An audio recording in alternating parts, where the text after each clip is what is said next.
আমি একজন সাধারণ ছেলে। একটা অচেনা স্বপ্ন আমার মনে জায়গা করে নিয়েছে, সাউথ কোরিয়া যাওয়ার স্বপ্ন।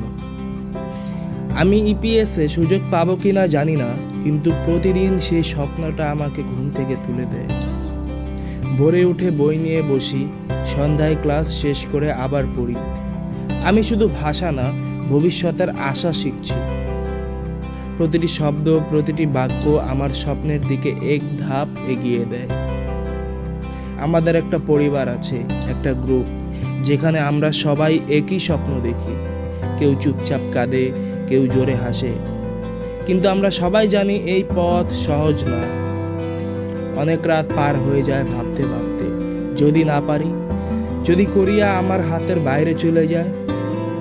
তাও আমি হাল ছাড়ি না, কারণ আমার পেছনে আছে আমার মার মুখ, বাবার ঘাম আর ভাইয়ের স্বপ্ন।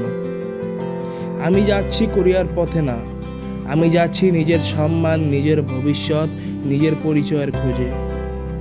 প্রার্থনা করো আমরা যেন সবাই পৌঁছতে পারি আমাদের স্বপ্নের দেশে।